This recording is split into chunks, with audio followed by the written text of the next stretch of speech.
Greetings, programs. This is Wretch. Welcome back to Vampire the Masquerade, Reckoning of New York. And in the last episode, guys, Callie went ahead with Reynard's plan to steal the Antediluvian blood from Sad, and with the help of some Lasombra, it went pretty well, but as we pretty much expected, Reynard swerved everyone, and Callie is pissed. Now we are heading into Central Park. I think we are chasing Reynard down. It seems like this is coming to some sort of conclusion. Let's see what happens. When the sounds finally reach me, the outcome of the pursuit is obvious. Reynard's on the losing side. The only breaks in the sickening rhythm of soft, fleshy impacts are his agonized groans. Gah! I edge closer, stepping from shadow to shadow, careful not to land myself in a similarly shitty scenario. When I finally see him, holy fuck. Reynard looks like hell. Legs broken, nose caved in. That smug grin of his has been wiped away clean. A few dark stains show where the damage got too severe. His vitae, now still, painting the dimly lit pavement. And then there's Tharmas, flaunting the prize that Reynard was so desperate to get, now firmly in his grasp, mockingly dangled just out of my sire's reach. He carefully unwraps the cause of all this ruin, holding it up to catch the moonlight. The relic of my lineage. Essence without form. Zapathasura's blood. All that chaos over this little thing? Seriously, Castle, your pathetic bloodline doesn't justify such defiance. Honestly, it's hard to argue with that. The blood looks mundane, just slightly darker and thicker than the regular stuff. But there's more to it. An elusive, intangible allure. Something hypnotic. As if it's whispering to me. To me.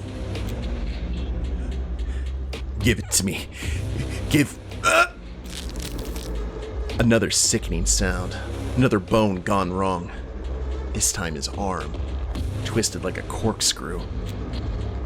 The wound could heal quickly, but... gods, he's a wreck. And I feel... nothing. Absolutely nothing. Tharmas quickly stuffs the bundle back into his jacket and signals his Lasombra goon to keep an eye on Reynard. Then he grabs the machete, the same one Reynard magically whipped out against him not too long ago. The thought of diving in to save my sire barely tickles my brain, then disappears before I can even consciously squash it. Time to wrap things up, eh?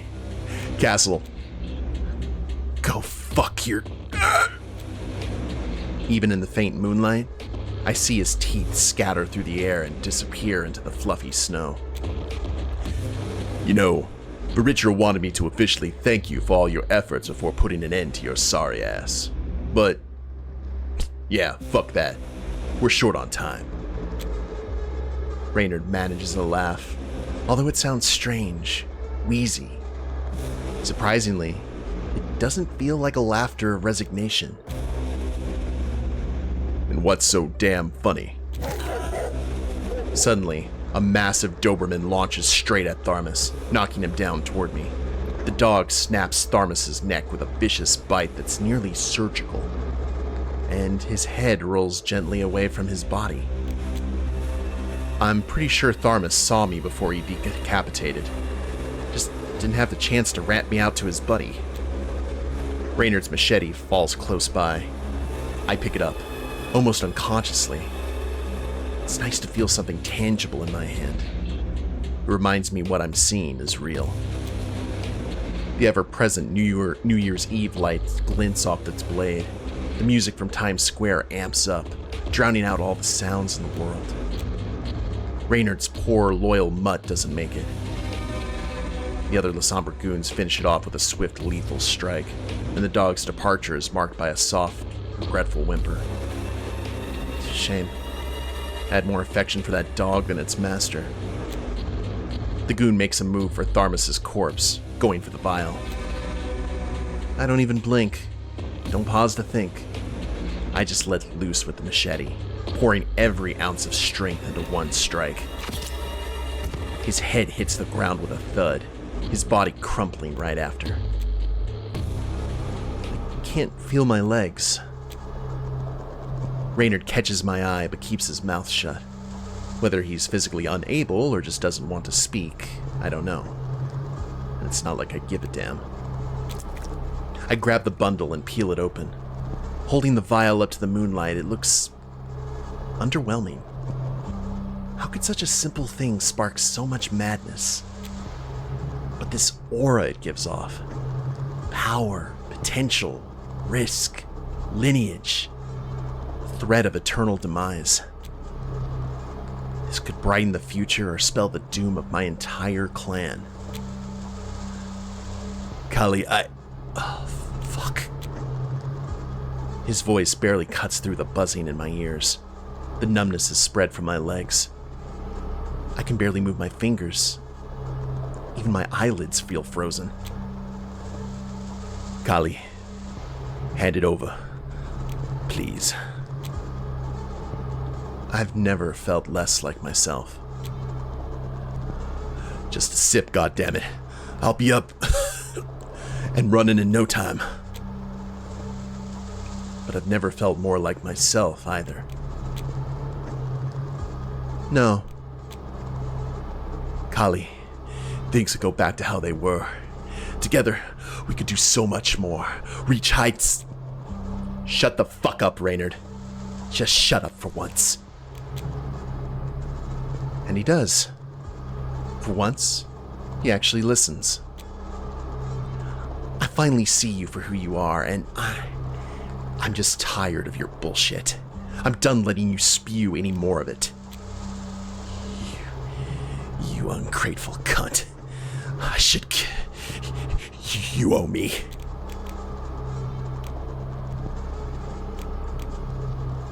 I owe you nothing.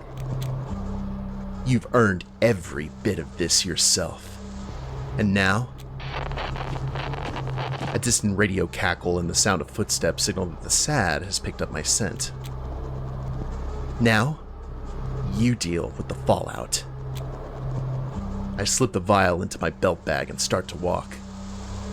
Feeling returns to my body like it's made of lead, but I can move again. Don't you walk away from me, kid. I made you. I keep walking. I don't dare look back. I can't bear to. Kali! I break into a full sprint. I just can't. I need to get out of here. I get swept up by the crowd again. Oh God. My instincts are screaming in overdrive as a wildfire of pure, raw, unadulterated panic threatens to explode inside my head. 6! Then, it hits me. The familiarity of this crowd, its rhythm, pulsing, moving as one, buzzing from every conceivable high, pulsating with anticipation, desire, ecstasy. This crowd is where I belong. 5! I literally came into the world this way. My mom gave birth to me in the middle of a desert rave, right in a goddamn public pool. All my first happened in the heart of such a crowd. First deception, first puff of weed, first psychedelic journey, first true intimacy, first shady deal. It was in a crowd like this that I was embraced. 4! Fucking hell, Reynard. Why? Why in the... He had a knack for making everything seem within reach. For making me believe that this unlife of ours meant something. That I meant something. Was I nothing more than a tool in your hands? Did any truth ever escape your lips, or was it all lies? 3!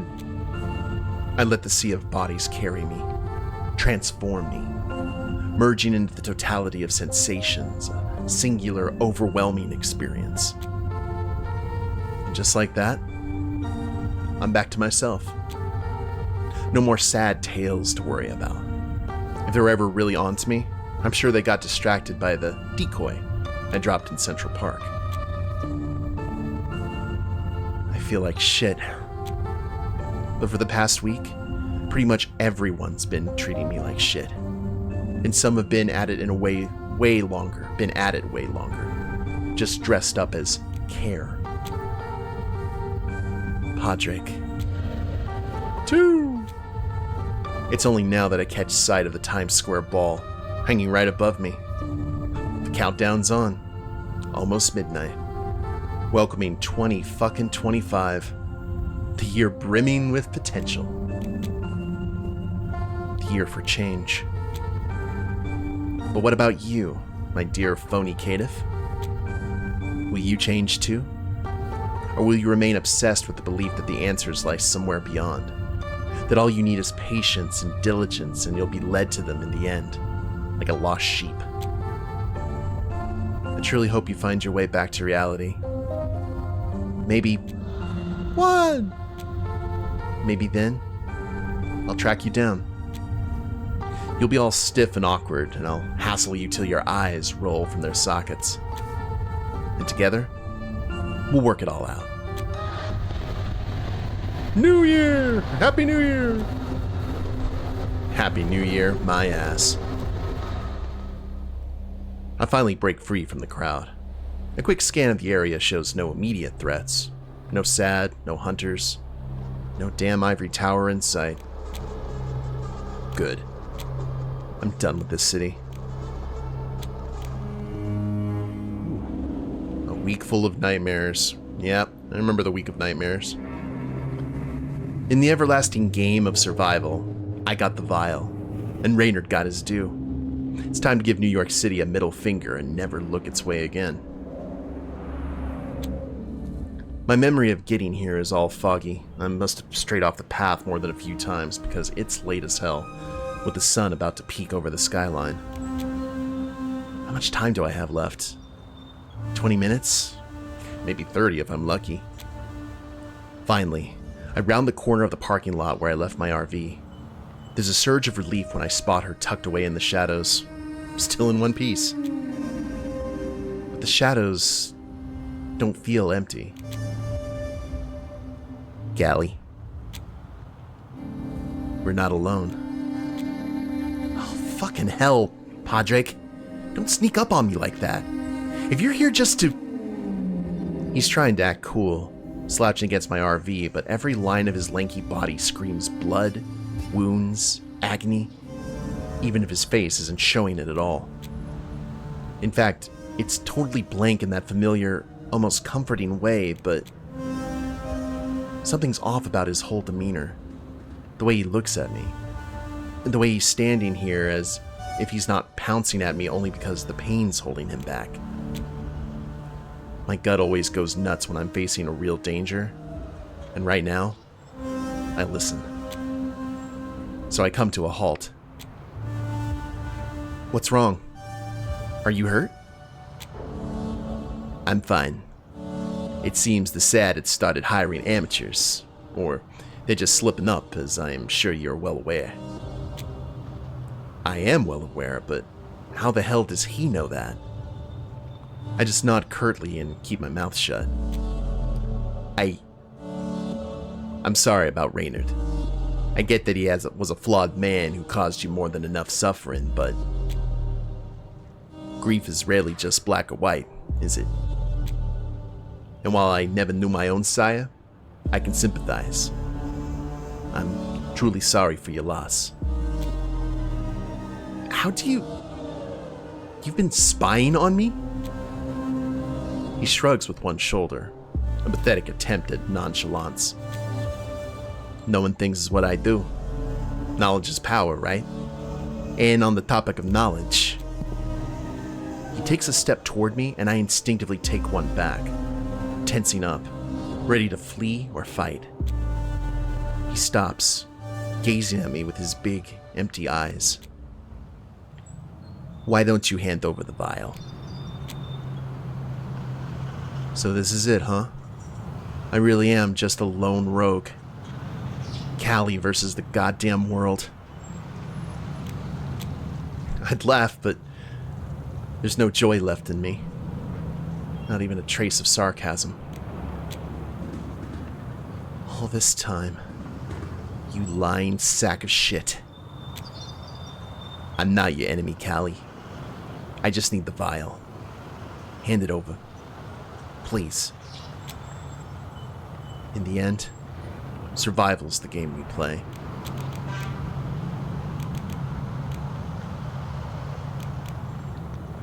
Refuse? No. Absolutely not. He sighs again, raising his hand to pinch the bridge of his nose. Don't make this harder than it needs to be. I'm asking nicely. For now. I feel my hackles rise, bristling like thorns. And I'm refusing nicely. Fuck off. I'm not giving you anything. I hiss at him, back hunched and fangs bared. But curiosity killed the raven. Why? Why the hell are you doing this? To kiss the sheriff's ass? To put me in my place? Tell me. I told you. It's knowledge I'm after. Be more specific. I'm just a blind tool, remember? Callie. He struggles a bit, his voice hanging in the air. I told you about my Malkavian heritage. It's plagued me for as long as I can remember. That vial contains my heritage, not yours. That vial, more than anything, holds immense power. A force vast enough to either usher in our doom or unlock the gateway to uncharted possibilities. It all hinges on who claims it first.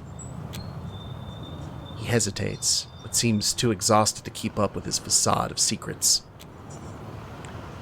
Veritra is certain the blood will expand her mind.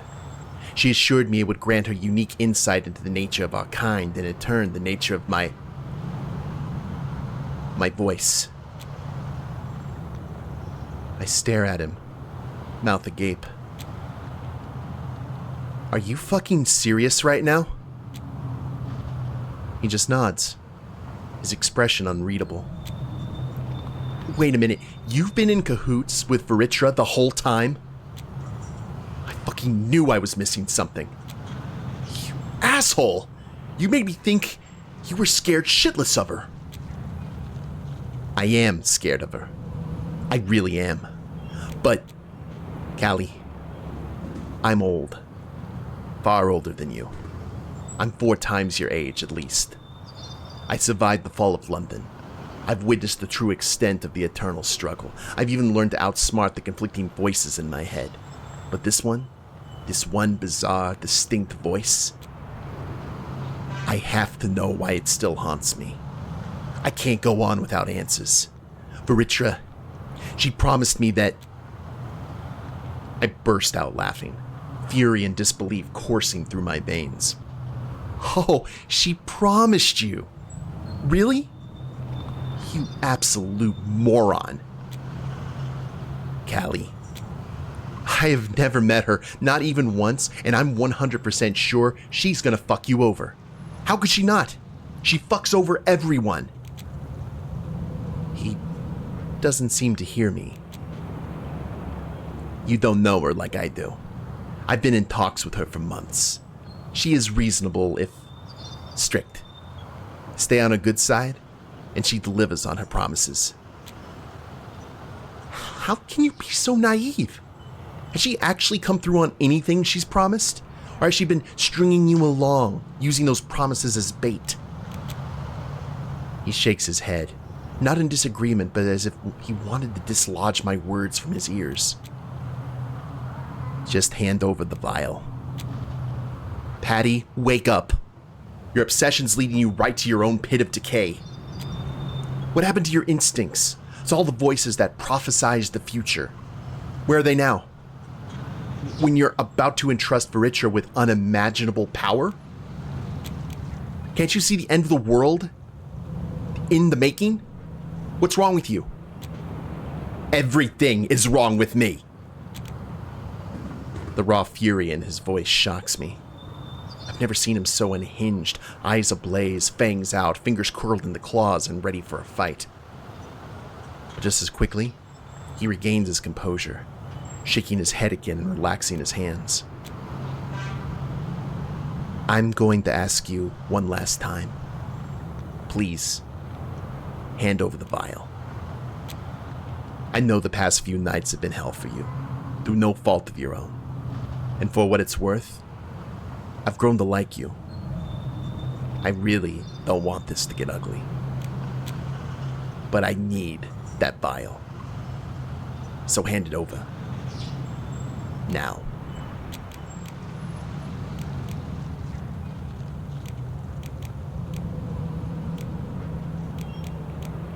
You're so dumb for a smartass. You're smart. You're one of the smartest kindred I've ever met.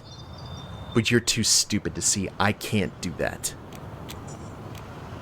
I won't. I turn away from him and storm off toward the RV. But I don't get very far. Give me the vial. Suddenly, I'm no longer in control of my own body. My limbs are stiff, head frozen in place, voice lost. I'm a marionette, and my puppeteer has just pulled my strings taut. I turn against my own will, legs straining in protest, and step by step I walk toward Pádraic, who's looking at me steadily, one hand extended and fingers dancing subtly, as if orchestrating my every move. And I can't stop. No matter how much I scream inside my head, urging my muscles to defy him, there's nothing I can do to break free from Pádraic's indomitable will. I march right up to him and slowly reach into my belt bag with a trembling hand. And then it stops. Pádraic pauses for a moment, his hands dropping toward his dice ring. He starts spinning it erratically with a distant look in his eyes. And through the invisible strings still tug at my limbs, I can feel them loosen with every damn spin. The moment his concentration wavers, I seize my chance. In that fleeting second of Pádraic's hesitation, I grab the wooden stake he gave me on the first night we met and drive it into his heart in one swift move. He lets out a soft, startled sound and crumples onto the ground, unmoving. Only his eyes betray his consciousness, dazed, astonished, and absolutely terrified. I can't believe I feel sorry for him. The same jerk who pulled me along and pretended to care for nearly a week. Christ, I must be some kind of magnet for a very specific brand of asshole. Proven twice over in just one night. Well, lesson learned. The worst part is, this isn't even your fault. Pádraic can't respond, of course, but hell, I'm not even sure who I'm talking to. Him or myself. I crouch down, head buried between my knees, desperately trying to choke back the panic and grief swelling up in me like a tide. Dawn is almost upon us. I can't just break down now, damn it. I need to get out of here. I glance at Pádraic, but quickly look away, seeing his eyes empty and soulless. I could remove the stake. Nobody deserves to burn alive, unable to do anything about it, but I just know he won't let up. My gut screams that the second I pull that stake out, he'll come at me again. Stubborn as hell. And right now, my gut's the only thing I trust. Pádraic lied to me over and over again about his ring, his motives, his ties to Vritra. How can I trust him not to hurt me when he's just like everyone else? Maybe it's time I really start living like one of my kind, minding my own business instead of sticking my nose into others, even with the best of intentions. Survival's the game we all play. But it's the sun that dictates the rules. So let's have the sun decide. I leave Pádraic sprawled on the ground and hop into my RV. I start the engine and slam my foot on the gas. Gotta look out for yourself, Callie. Nobody else is gonna do it. You gotta look out for yourself. I chant the words over and over like a mantra as I drive away, leaving behind Pádraic, the Camarilla, the Anarchs, the city, this whole fucking mess, while the vial containing the blood of my most ancient of ancestors burns a hole in my belt bag. You gotta look out for yourself, Callie. But if I'm really looking out for myself, why the hell do I feel so wrecked? This is my fucked up reckoning. Nothing in the world can take it away. January 2025, Reckoning's End. The vial rests in my palm, heavy with both promise and burden. The blood inside is dark, thick like syrup, and there seems to be a faint warmth to it. Or maybe that's just me making things up. I'm pretty good at that. I was taught by the best of the best, after all. It looks so harmless, so bland, so plain, so boring. The blood of an Antediluvian, progenitor of my entire dwindling clan. God, I can't even remember his name. Zapathasora.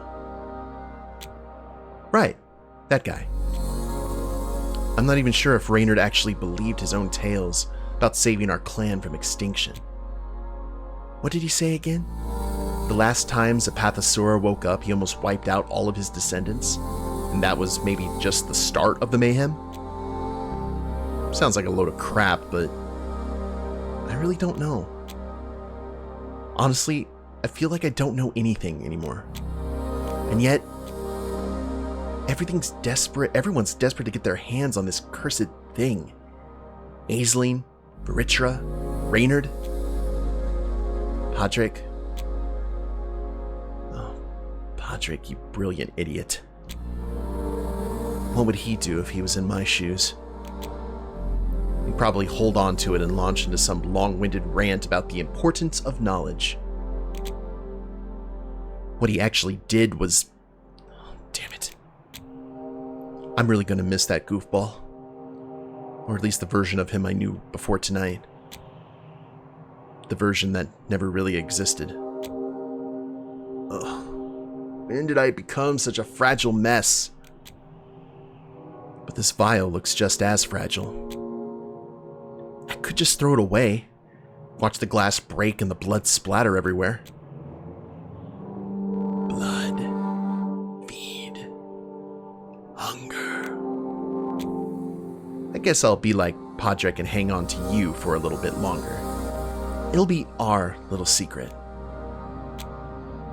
After all, I'm Rabnos. The rogue. The raven. The trickster.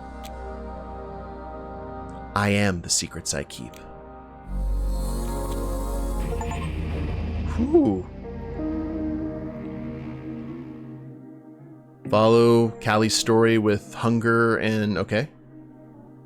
So that is the end of Callie's story. So I have some thoughts. I could see how some folks would dislike the ending of this. I actually do like it. It comes off very anime to me. Like that really kind of bittersweet, hey, you're gonna get out scot-free, and then something happens to throw a wrench into it. We're gonna play through Pádraic's story, but the thing that has come into my mind is I'm wondering if he was pretty much completely under Veritra's influence, and he knew he basically had Callie dead to rights, and he may have done something to force himself to get distracted by spinning the ring. It may have been kind of an internal thing of, this is the only way you're going to stop me, take the shot. That's kind of what I'm going through in my head right now. But I guess we'll see. I'm very interested to see how the narrative's going to be with Patty, because that's very interesting. The characters have been very good. I'm not going to have a lot of opinions on the entire plot because we need to see what's going on Patty's side. My only regret to this series is that I gave Patty the New York accent after reading like more about him and realizing that he was kind of Irish English. But we've done it for so long, we're just going to go ahead and say, yeah, that's just, you know, he adapts to whatever area he's in, and he's in New York, so he's going to talk with that accent. But I'm wondering if we're going to meet any new characters or just run into some of the familiar faces. It'll be very interesting to see. But I'm going to go ahead and let the credits roll. Well, could we go ahead and let the credits roll? We can do that at the end of the series. Oh, we can speed up. God bless you. I love when games allow us to speed through this kind of stuff. But man, I feel that, I mean, once again, and it should be the course in the World of Darkness. We have more questions than answers. That should always be the case, I feel. Like, closure is rarer than diamonds in this world. In a lot of ways, it should be kind of like the Cthulhu mythos. Like, if you get a bittersweet ending, you're doing better than most. At least when you're among the ranks of the undead. Oh, is this like okay, folks who worked on Coteries and Shadows? Great, giving props to everyone who worked on this entire series. Cool. I'm just wanting to see if there's a scene at the end.